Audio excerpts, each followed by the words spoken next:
Good day, ladies and gentlemen. The topic of my presentation for this conference is sexual behavior and abuse of drugs among urban teenagers in Lagos. My name is Ikenna Daniel Molobe, the co-founder and director, Unified Initiative for a Drug-Free Nigeria. Children and adolescents need accurate and comprehensive education about sexuality to practice healthy sexual behavior while growing up or becoming adults. Early exposure to sexual activity may lead to health and social problems such as unwanted pregnancy and sexually transmitted infections, including HIV/AIDS.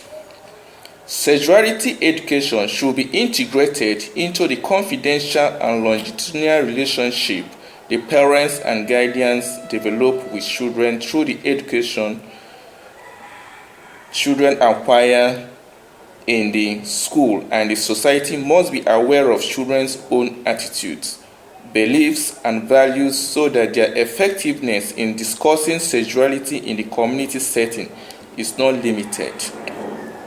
Children most likely to engage in early sexual activity include children with social, behavioral, or emotional problems, those from low-income families, victims of physical and sexual abuse, and children in families with marital discord and low level of parental supervision. It has been found that adolescents also engage themselves in sexual intercourse when they are idle and when adults are not around. Sexual activeness increases when they have had their first experience. Magazines, movies, and internet pornography have contributed to these risky sexual behaviors. Risky sexual behaviors, defined as having multiple partners or having sex with strangers, are also associated with lack of information and depression, and can lead to dropping out of school, homelessness, that is running away or being thrown out of the home, and substance abuse. However, these adolescents have fear of disclosure, which is one of the major reasons for having missed care they believe that they needed.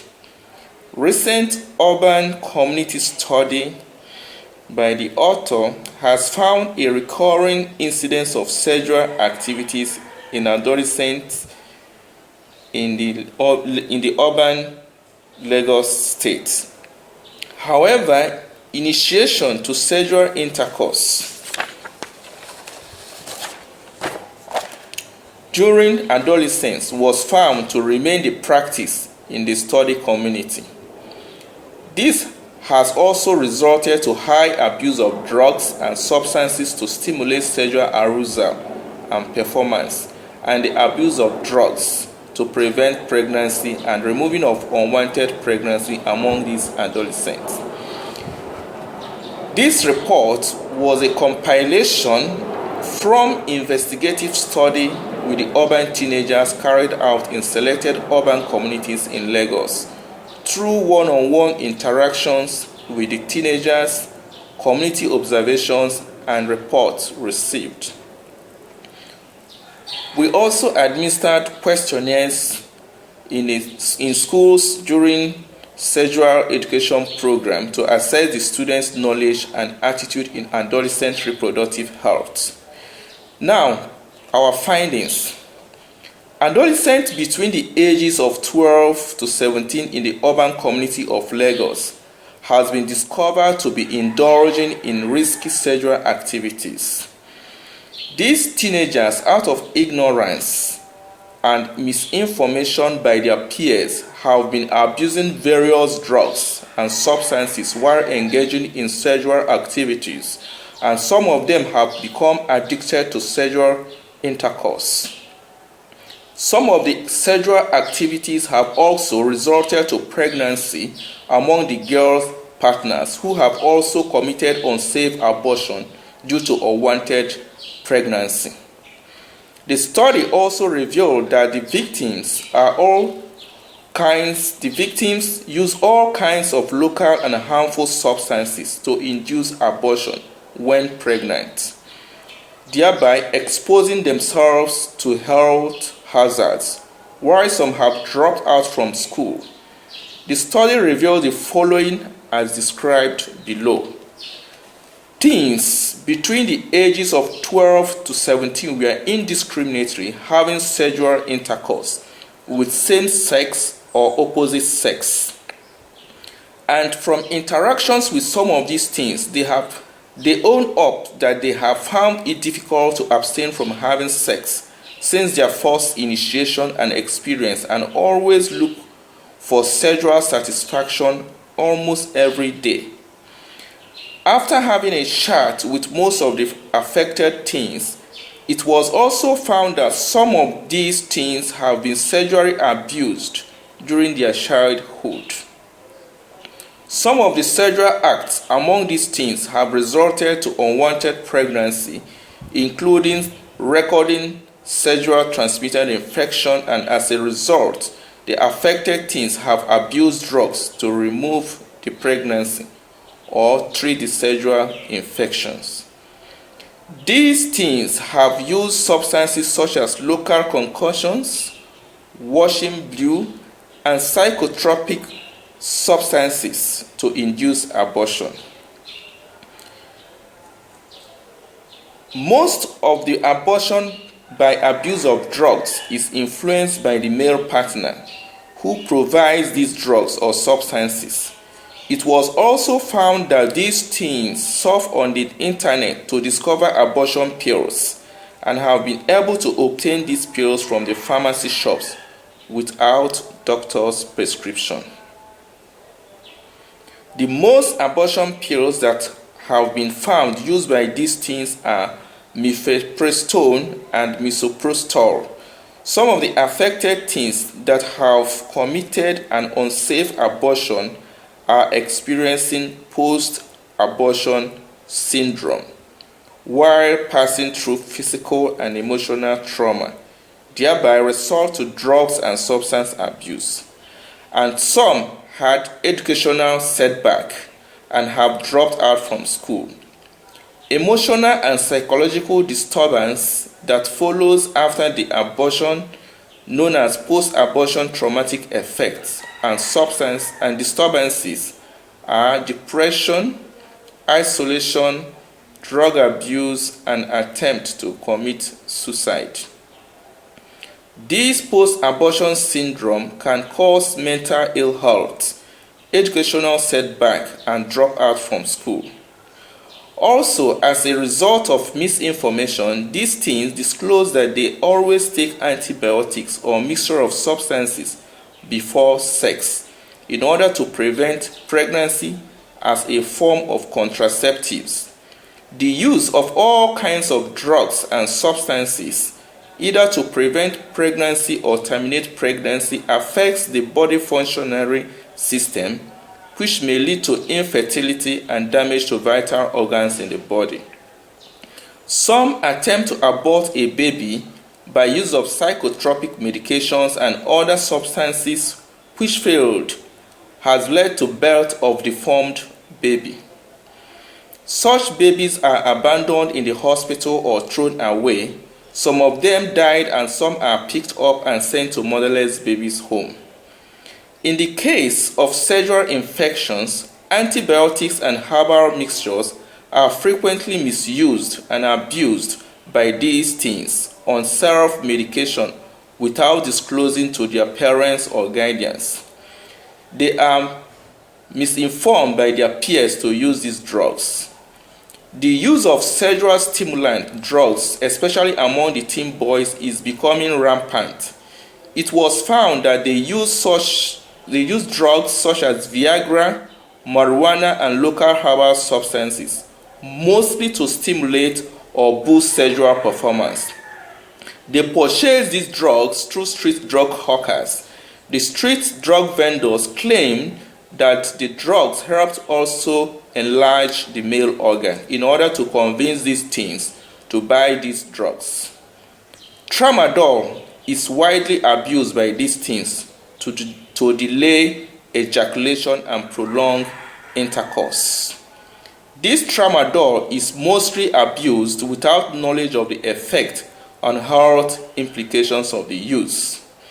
The teen boys also believe that alcohol can also stimulate their sexual performance and thus abuse alcohol a lot.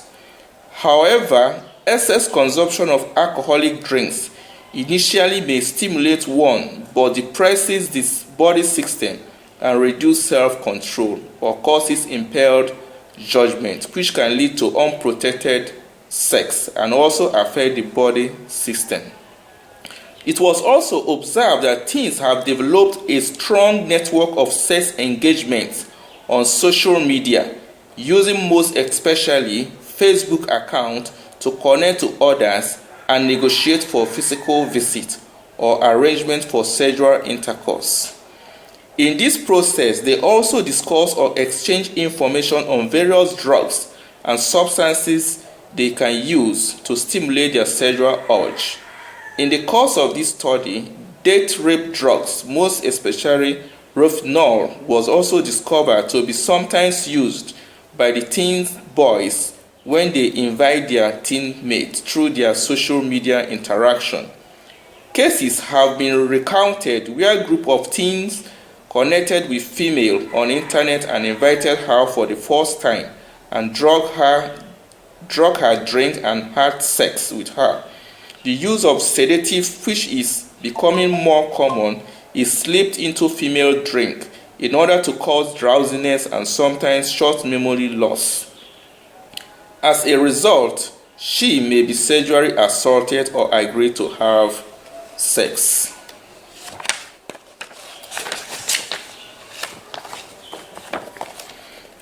And most of this sexual act is unprotected. Generally, date rape drug can be in form of powder, pill, capsule, or liquid form and have little or no taste, color, or odor. In a survey carried out by the author in a secondary school in Lagos to assess the students' knowledge, attitude, and practice in adolescent reproductive health, the results showed that 45.5% of the students have engaged in sex, and out of those that have engaged in sex, 40% of them used condom for protection, while 60% do not use protection. 58.5% of the students have received sexuality education from their parents, and 42.5% have not received sexuality education from their parents. The age bracket of the secondary school student assessed was 9 to 19 years. Now, in our conclusion, the primary aim of this study is to reveal the state of sexual behavior, drugs, and substance abuse among the urban teens in order to provide basis for further research and also to inform stakeholders to enable them design out of school and school-based sexuality education to help the school children build a foundation as they mature into sexually healthy adults. The information on this research will assist stakeholders understand the view of the teens in sexuality, and the stakeholders can provide them with information and skills for taking care of their sexual health and help them make sound decisions now and in the future. Additionally, out-of-school and school-based interventions can provide opportunities for individual risk assessment or targeted preventive counseling. In the Youth Risk Behavior Surveillance Survey conducted by the Center for Disease Control and Prevention in 1997, almost all, that is more than 90% adolescents reported having received human immunodeficiency virus prevention education in school and have been observed discussing HIV and acquired immunodeficiency syndrome with their peers, parents, or guardians. Though the content of such discussion may not provide complete information, teens are experimental and have engaged in abuse and misuse of drugs and substances while experimenting in sexual activities. Drugs and substance abuse is detrimental to health and should be avoided, while education is very important for the children to get the right information. Sexual reproductive health education and interventions should be coupled with drugs and substance abuse prevention to reduce the risky behavior associated. Thank you.